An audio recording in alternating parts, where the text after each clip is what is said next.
देता हूँ 2-4 दिन में। Then have a look over here. N2 plus 3H2 gives 2NH3. तो उसका molecularity कितना हुआ? 4. 4 molecules are react. Simple. But अगर आपको ऑर्डर ऑफ रिएक्शन निकालना है तो हम लोग लॉ ऑफ मास सेक्शन नहीं यूज करेंगे, हम लोग क्या यूज करेंगे? रेट लॉ यूज करेंगे, जहां पर भी raise to the concentration of reactants is raise to x and y और अल्फा और बीटा और a and b, and that summation of those alpha and beta will be order of reaction, but this is not order, this is molecularity. ठीक है, सो मॉलिक्यूलैरिटी simple क्या है? 1 + 3 कितना हो गया? 4। ठीक है, 1 molecule of nitrogen, 3 molecules of hydrogen, 1 + 3 क्या हो गया? 4 हो गया। 4 is the molecularity of a reaction. Right, आपको लिखना है, लिख लो। एग्जाम्पल्स बहुत सारे ले सकते हैं यहाँ पर, बट ऑर्डर तो आई हैव टोल्ड यू ना, you can find it out experimentally only. You can not find out order like that, you have to find out order experimentally only.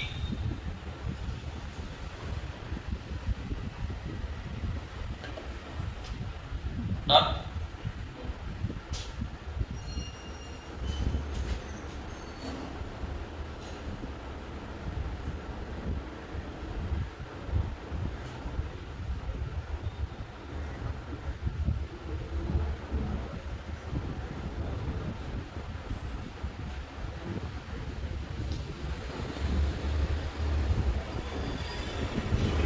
So number of molecules taking part in a reaction is called as molecularity of a reaction.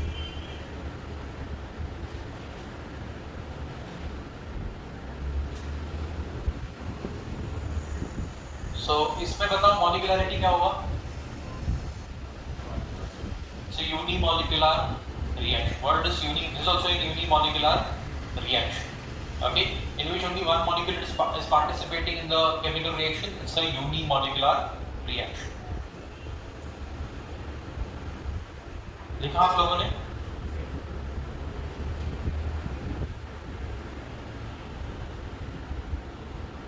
Unimolecular reaction. आपकी college में कहां तक पहुंचे इस chapter में? खत्म हो गए?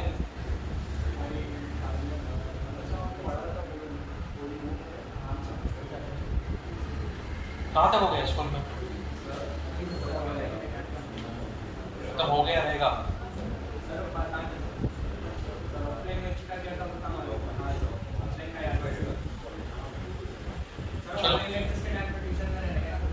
हाँ, so molecularity of reaction is unimolecular reaction. Unimolecular के बाद में let us write bimolecular reaction. Bimolecular जिसमें 2 molecules of reactants are reacting, hence it is called as what? Bimolecular. What it is called as? Bimolecular.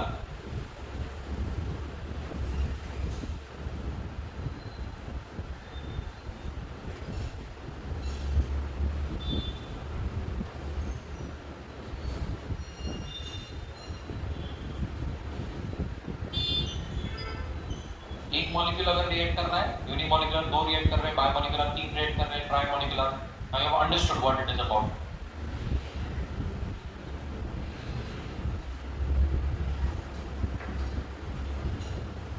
Roshan, done? Another example of bimolecular. This one will be, is this bimolecular? This one? It's trimolecular, right? This one is a trimolecular reaction. लिख लो, ट्राइमोलिकुलर भी लिख लो। फिर बहुत सारे exams में जो question आता है that is differentiate between order and molecularity. बहुत सारे एग्जाम्स में क्वेश्चन पूछा गया differentiate between order and molecularity. हाँ सॉरी, ये एक्सपेरिमेंटल नहीं बेटा, मॉलिक्यूलैरिटी इज थ्योरेटिकल। अभी तुम थ्योरेटिकली कैलकुलेट कर रहे हो ना, ऑर्डर इज एक्सपेरिमेंटल। हाँ हाँ, 2 है ना यहाँ पर भी हम लोग 2 + 1 कर रहे हैं लास्ट रिएक्शन में। देख 2 मॉलिक्यूल जब N1 + 1 molecule of O2, that's why it's trimolecular ना। We are calculating the number of moles, in short total number of moles. क्या है आगे? तो मैं आपको क्या बोल रहा था कि एग्जाम में आपको हमेशा पूछे जाने वाला question differentiate between order and molecularity. Can molecularity be 0? No. अगर 0 मॉलिक्यूल्स रिएक्ट कर रहे हैं तो फिर रिएक्ट कौन कर रहा है? कोई नहीं, तो रिएक्शन होगी क्या? नहीं होगी। So molecularity can never be 0. Molecularity can be never be negative. It can never be a fraction. But order can be 0. Order can rarely be negative. Order can be a fraction.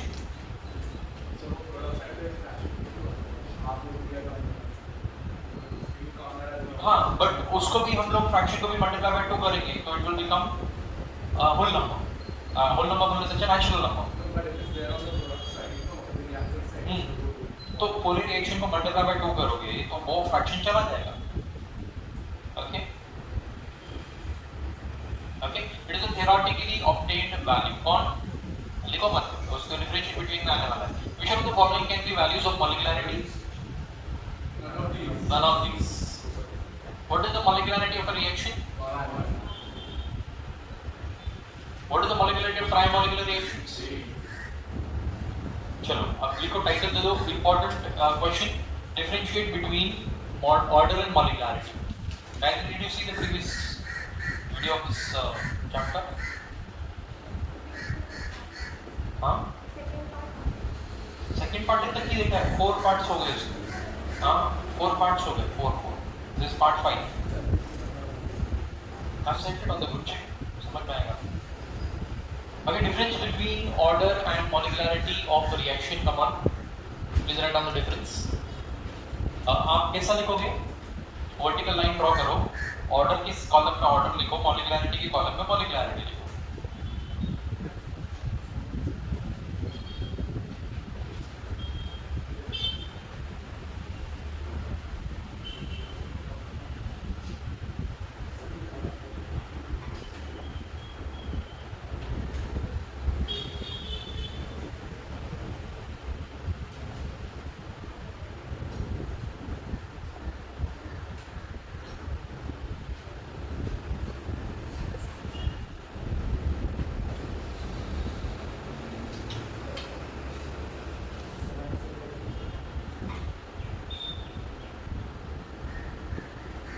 The sum of the powers of concentration terms involved in the rate equation is called as the order of reaction। Rate equation और rate expression या rate law वाला question, उसमें order of reaction is the summation of the concentration terms।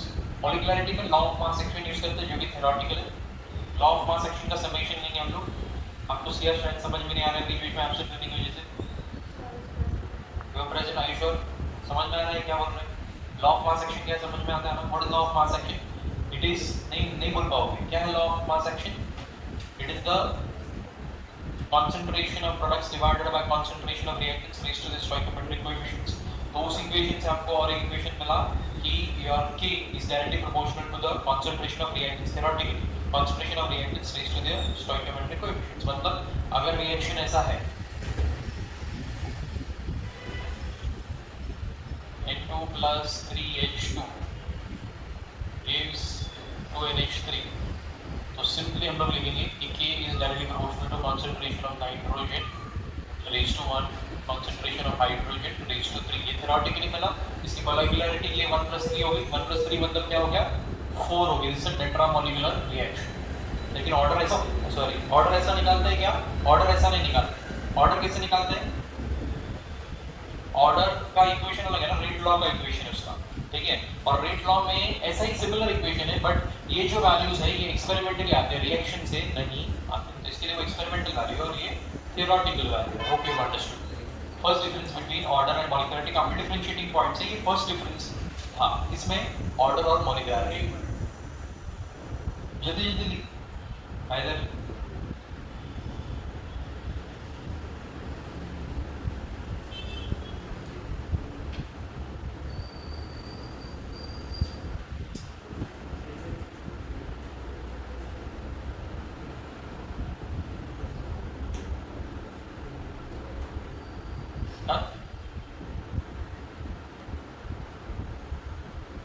So next point, it is experimentally determined value as I told you earlier, and it is a theoretical value, but you can calculate molecularity of an elementary reaction only. We cannot calculate the molecularity of a complex reaction. Naturally, what is complex and elementary reaction? Complex reaction जिसमें multiple steps, simple multiple steps जिसमें है वो complex reaction, और उस individual steps को हम लोग बोलते हैं elementary reaction है। ऐसा reaction जिसमें एक ही single step है वो elementary reaction। So that is complex and elementary reactions।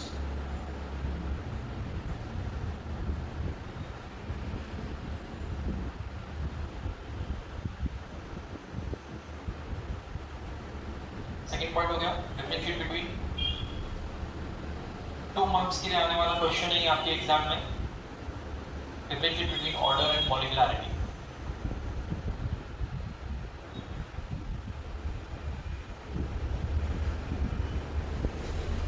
That's right.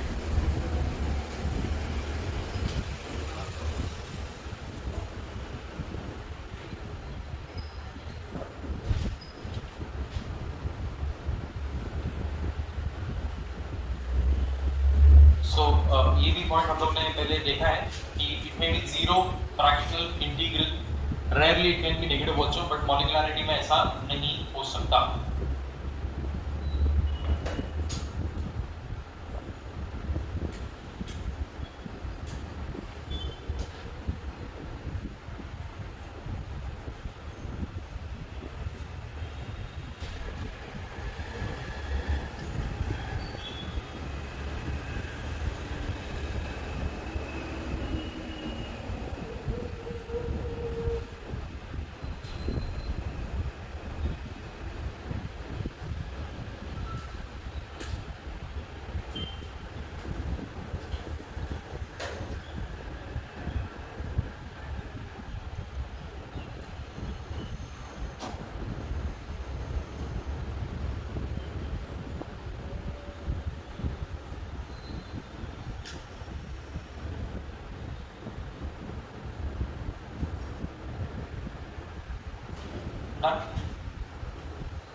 तो इसके बाद में next point, it depends on experimental conditions and it is independent, मतलब थ्योरेटिकल है और वो एक्सपेरिमेंटल ऑलरेडी लिखा है ना, एक पॉइंट रिपीट हो रहा है ना, हो गया है इसके पहले थ्योरेटिकल एक्सपेरिमेंटल क्या।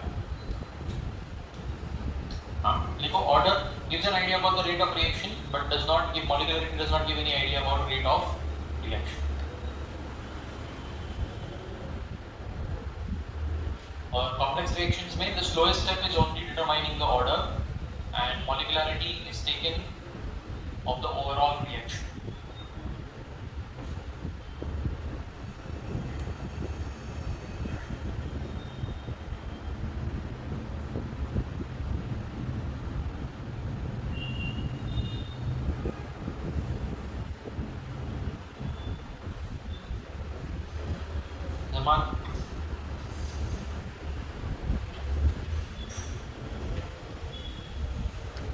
हो गया आपका? Gives an idea about the rate, does not give an idea about the rate. चलो simple MCQ, if the molecularity of reaction is 2, then the reaction is said to be biomolecular. All of these two. Let's see all of these devices here. The sum of powers of concentration terms in rate law expression is called as shame on it. Rate law expression है, law of mass action नहीं है, rate law expression है, so it's called as order. Reactions with molecularity greater than 3 are definitely dash and dash are theoretical concepts. Law of mass action and molecularity are theoretical concepts, and which are experimental or practical concepts? Rate law and order. Rate law and order are practical or theoretical, practical or experimental concepts. रुक जरा,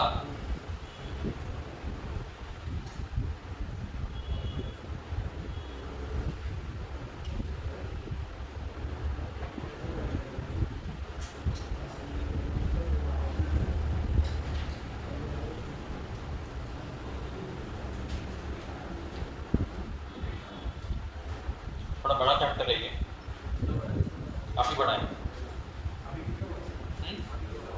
अभी 60% हो गए। Rate constant and its characteristics.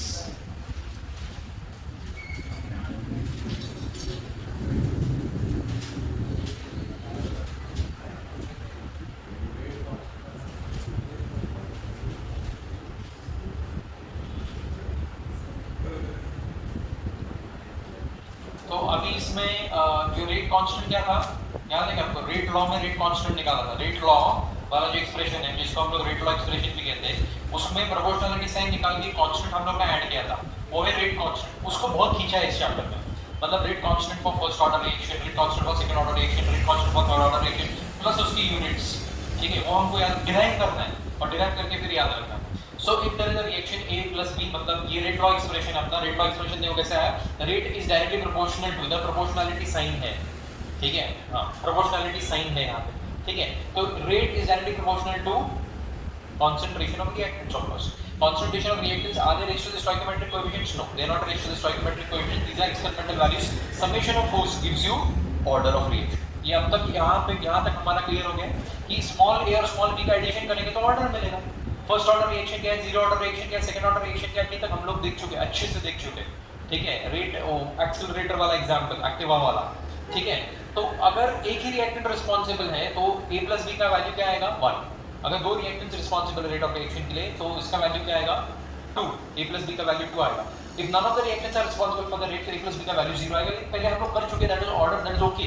But अभी जब हम लोग proportionality sign निकाल के कांस्टेंट डाल रहे हैं, that is proportionality constant k, या फिर हम लोग उसी प्रोपोर्शनैलिटी कांस्टेंट को क्या कह रहे हैं, रेट कांस्टेंट। अब सारी चीजें हमको रेट कांस्टेंट के बारे में पढ़नी है, कुछ डेरिवेशंस भी हम लोग को रेट कांस्टेंट के बारे में ही करने हैं। ये अभी कहां पे गया, हां k अभी हमारे लिए इंपॉर्टेंट है, पूरा फोकस कहां पर है अभी, k के ऊपर। चलो तो नाउ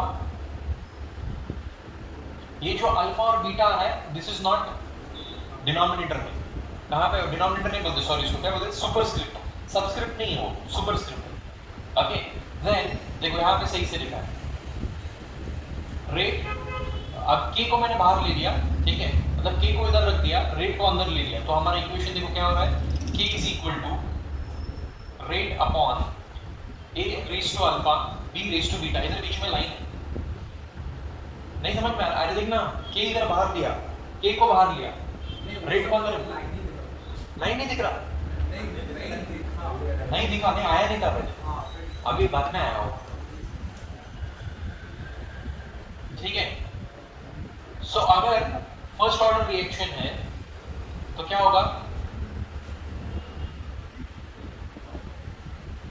फर्स्ट ऑर्डर की नहीं है, हाँ अगर इसका यूनिटी है वैल्यू, इसका concentration of a and b raise to alpha and beta, अगर उसकी unity value, then rate constant is equal to rate. जैसे हम लोग ने, अगर आपको शायद याद होगा, कभी आपने 10th स्टैंडर्ड में पढ़ा था या फिजिक्स में भी पढ़ा होगा आपने, resistivity is nothing but the resistance when the length and the area of the conductor are unity. Conductivity is nothing but the conductance when the length and the area of the conductor is unity. नहीं समझ में आ रहा है क्या बोल रहा हूं, किया ना, अरे किया आपने, मैंने देखा उस दिन फिजिक्स के सर पढ़ा रहे थे आपको, ऐसा था ना, इलेक्ट्रोकेमिस्ट्री में भी आता है हमको, ठीक है, we get that in electrochemistry also. देखो ऐसे दैट रेजिस्टेंस, देखना बाबा, resistance is directly proportional to length, inversely proportional to area, electrochemistry में भी आता है। अब प्रोपोर्शनलिटी साइन निकालेंगे तो क्या लगाना पड़ेगा, रेजिस्टेंस इज इक्वल टू रो। उस दिन बुरान को रो का सिंबल निकालने नहीं आ रहा, मेरे को पूछ रहा सर रो कैसे निकालोगे, ठीक है, तो नेक्स्ट लेवल बंदा हो, तो रो एल अपॉन ए। तो what is resistivity, resistivity is equal to resistance if length and area of the conductor are unity. मतलब लेंथ और एरिया अगर इक्वल है तो इसका आंसर 1 आएगा, 1 आएगा मतलब यूनिटी, यूनिटी का मतलब 1। ओके तो अगर ये 1 है तो resistance will be equal to resistivity if this thing is unity. Divide multiply by 1 से मल्टीप्लाई करो या ना करो कोई फर्क नहीं पड़ता, resistance will become equal to resistivity. वैसे ही अगर हमारा रेट कांस्टेंट पहले कैसा था, k is equal to, sorry, rate is equal to k into, देखना k into a raise to alpha b raise to beta, correct. तो हम लोगों ने क्या किया, k को इधर रखा, बाकी सब इधर भेज दिया, तो क्या बन जाएगा, rate is k is equal to rate divided by concentration of a raise to alpha b raise to beta. Okay तो ये अल्फा और बी, अगर ये जीरो ऑर्डर रिएक्शन है, forget about zero order and everything, ये a और B multiply करने के बाद में अगर आपका आंसर यूनिटी आ रहा है तो your rate will be equal to rate constant, rate will be equal to rate constant if this thing is unity. So what is rate constant, rate constant is equal to rate when the product of the reactants raised to the stoichiometric, not raised to the stoichiometric coefficients, so product of the reactants is unity, at that time the rate constant and rate are equal। जो rate constant की value होगी वही rate of the reaction होगा। जमान कोई उधर? हाँ zero डालेंगे तो what is anything divide by zero? Zero divide by anything is infinity, तो इंफिनिटी हो जाएगा फिर रेट। अगर ये जीरो है बट ये जीरो होना बहुत मुश्किल है, ठीक है। प्रोडक्ट्स अगर इसको रेज टू भी जीरो कर दो, anything raise to zero is 1, ठीक है। तो जीरो ऑर्डर रिएक्शन के लिए this is raise to zero, this is raise to zero 1 आ जाएगा, तो that time rate is equal to the rate constant. But यहाँ पे जीरो आना मुश्किल है क्योंकि रिएक्शन हो रही है तो कुछ तो कंसंट्रेशन होगा ना रिएक्टेंट्स का, जीरो कैसे हो सकता है, राइट? कुछ ना कुछ कंसंट्रेशन होगा, किसका? रिएक्टेंट्स का। कुछ ना कुछ कंसंट्रेशन होगा, किसका? दोनों रिएक्टेंट्स, ए का बी और बी का। रिएक्शन हो रही ना, ऑफ कोर्स टेस्ट ट्यूब में आपने रिएक्टेंट डाले हैं तो कुछ तो कंसंट्रेशन है उसका, तो इसको इसका जीरो होना मुश्किल है। ओके चलो यहाँ पर आ जाओ।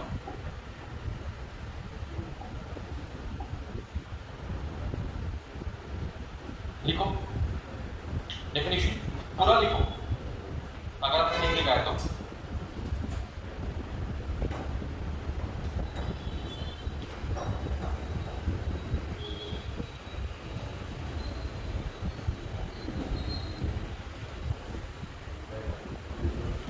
Yes Joel.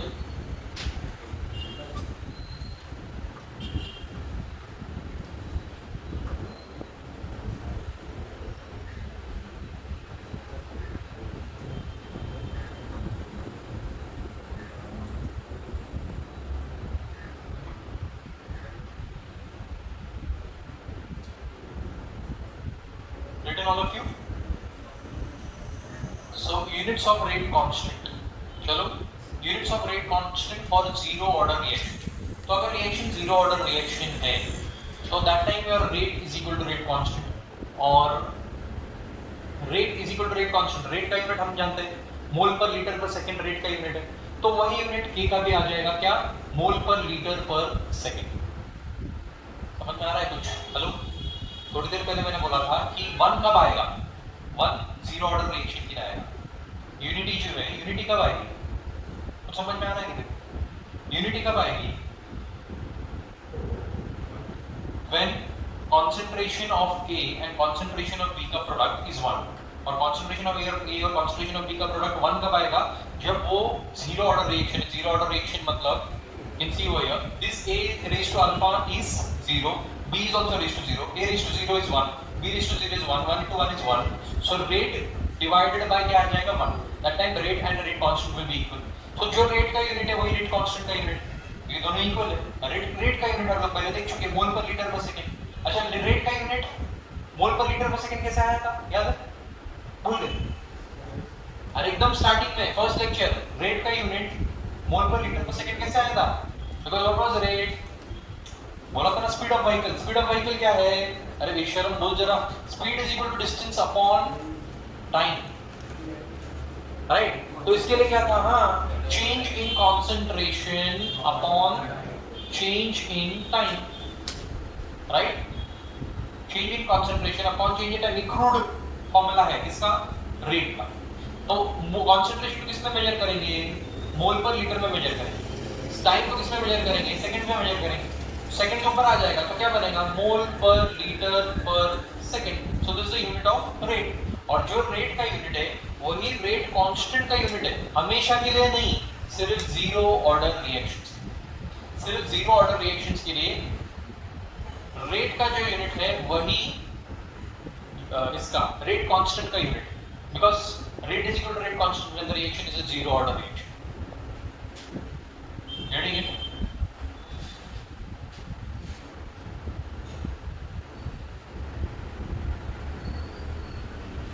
तो ये जैसे हम लोगों ने डिराइव किया वैसे ही हमको फर्स्ट ऑर्डर के लिए भी करना है। जीरो ऑर्डर वाला बहुत आसान था, जैसे कि फर्स्ट ऑर्डर और सेकंड ऑर्डर के लिए भी करना है। पहले आप लिख लो, ये लिख लिया आपने पूरा? इधर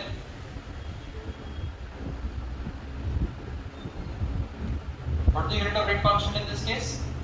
Same as the unit of rate, that is mole per liter per second. Yes, girls, not.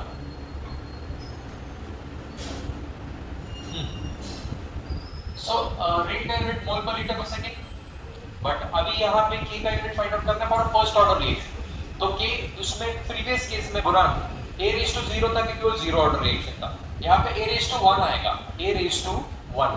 तो मोल पर litre is the concentration, concentration का यूनिट क्या है? मोल पर, कंसंट्रेशन ऑफ रिएक्टेंट्स इसमें लेंगे मोल पर लीटर, k इनटू मोल पर लीटर। अब क्या करो, मोल पर लीटर को उस साइड पे भेजो। क्या हो रहा है, नहीं समझ में आ रहा? क्यों नहीं समझ में?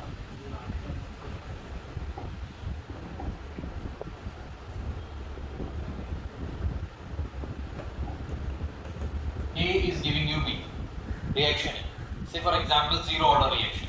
तो zero order reaction के लिए क्या आएगा? Rate is directly proportional to A in A raised to zero, क्योंकि zero order reaction। मैं proportionality sign निकालूंगा, proportionality sign निकालने के बाद में proportionality constant ऐड करूंगा, A raised to zero, बराबर। अब रेट का यूनिट बता दो, मोल पर लीटर पर सेकेंड। अब k इंटू क्या हो जाएगा? 1, वो तो छोड़ दे। तो जो k का यूनिट क्या हो गया? मोल पर लीटर पर सेकंड। ये था जीरो ऑर्डर। अब सेम चीज एकदम same, a is giving you b, but for first order reaction, so rate is directly proportional to a, but this time a is raised to 1।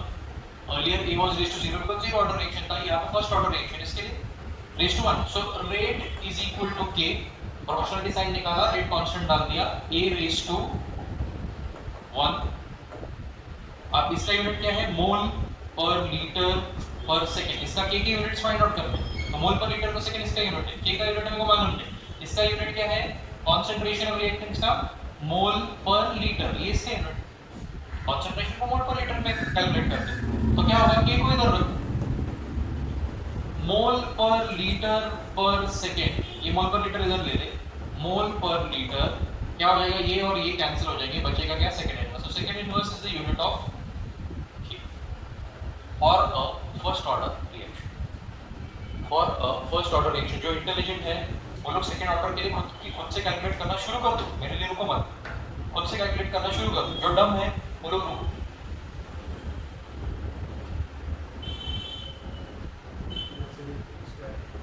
हाँ, a raised to 2 मतलब मोल पर litre into मोल पर litre आएगा, एक मोल पर litre cancel होगा, दूसरा नहीं होगा। सो क्या आने वाला है? Mole inverse litre plus 1 second inverse, ऐसा आएगा। आ रहा है क्या? इसके लिए नहीं गायत्री, नेक्स्ट वाले के लिए जाओ। नेक्स्ट पे नहीं, सेकंड रहेगा उसमें, बट मोल इनवर्स नहीं रहेगा, मोल प्लस 1 हो जाएगा। करके दिखाता हूँ, एक सेकंड। देख a raised to, sorry, a is giving you b, rate is directly proportional to, देखना है इधर, a is directly proportional to, rate is directly proportional to a raised to 2, क्योंकि सेकंड ऑर्डर रिएक्शन है। तो rate is equal to बुरान, rate is equal to k into a raised to 2। तो यहाँ पे है मोल पर लीटर पर सेकंड, k का यूनिट हमको फाइंड आउट करना है। इसके लिए इधर क्या लेंगे? मोल पर लीटर इनटू मोल पर लीटर, ठीक है। तो अभी क्या करो, उसमें से एक इधर भेज। हाँ वही तो, उसको ऊपर करने के बाद में बोल रहा था मैं, तो भी क्या मोल पर लीटर पर सेकेंड। अब देखो मैं इस तरीके से समझा रहा हूँ कि बुरान को भी समझ में आया, ठीक है। एक मोल पर लीटर से इधर लिया मैंने, समझ में आ रहा है क्या? हेलो, क्या किया? 2 मोल पर लीटर थे यहाँ पे, उसमें से एक ही नीचे लिया, तो ये कैंसिल हो गए, ठीक है। अब इधर क्या आया? सेकेंड इनवर्स k इंटू मोल पर लीटर इनवर्स। अब इसको भी ले इधर, तो क्या हो जाएगा? सेकेंड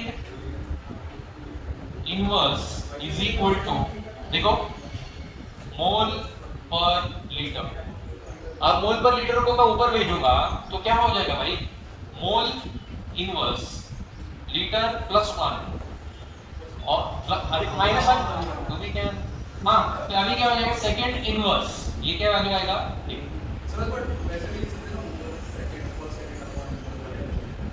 ऐसा इधर भी छोड़ सकते हैं, बट यूनिट अगर आपको पूछते एग्जाम ऑब्वियसली ये लिखोगे आप, ठीक है। डिराइव करते वक्त ओके, अंडरस्टूड है यहाँ तक भी, ओके, गॉट इट। बुरान और एक बार एक्सप्लेन करोगे बुरान? पक्का?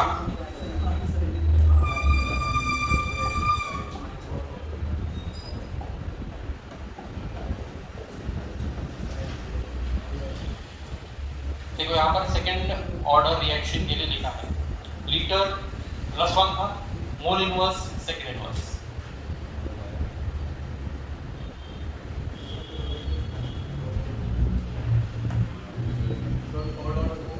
थर्ड ऑर्डर हमारे सिलेबस में नहीं, 0 फर्स्ट सेकंड दैट्स इट। इधर देखकर लिखा रहेगा थर्ड ऑर्डर शायद, बट अपने सिलेबस में वो नहीं है।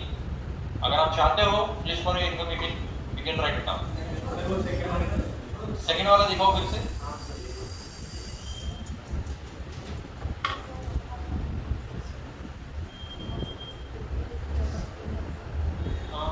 नॉट रियली, थर्ड ऑर्डर में नहीं पूछते, फर्स्ट और सेकंड में बहुत ही पूछते हैं ऐसा, तो थर्ड में रेयर भी है, रेयर।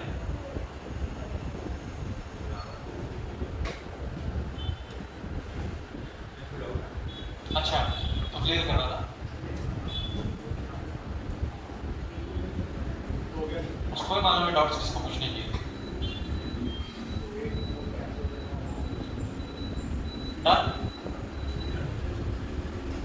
उमेमा को पूछने की, हो जबान से पूछने की नौबत नहीं है इसको।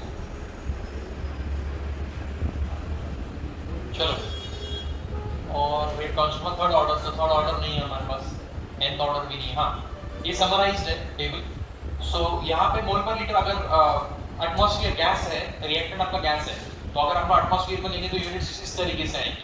तो अभी देखना हमारा जीरो ऑर्डर के लिए आया सेम एज रेट मोल पर लीटर पर सेकंड, फर्स्ट ऑर्डर के लिए सेकंड इनवर्स, सेकंड ऑर्डर के लिए मोल रेस टू, नहीं उल्टा हो गया इधर, mole inverse litre +1 second inverse. Okay, और उसी चीज को हम लोग एटमॉस्फेयर में भी लिख सकते हैं अगर क्या रिएक्टेंट्स हमारे गैसियस है तो थर्ड और nth ऑर्डर हम लोग नहीं कर रहे, हमारे सिलेबस में नहीं हो। ठीक है, चलो लिखो। Now we are writing characteristics of rate constant. Write down characteristics of rate constant.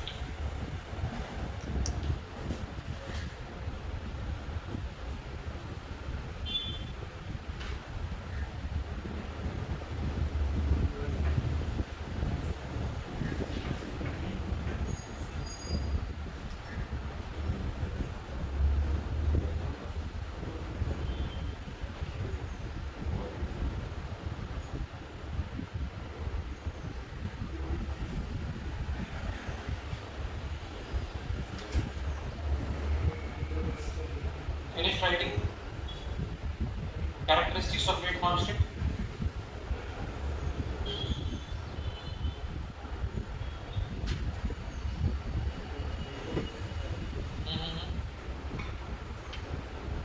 Om Shanti.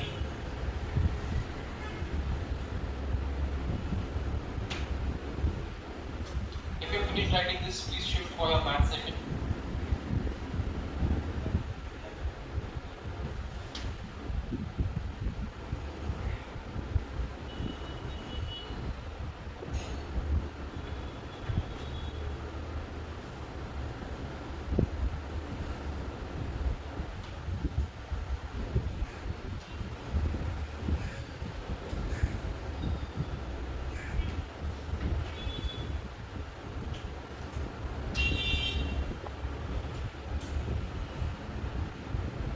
Huh? All of you?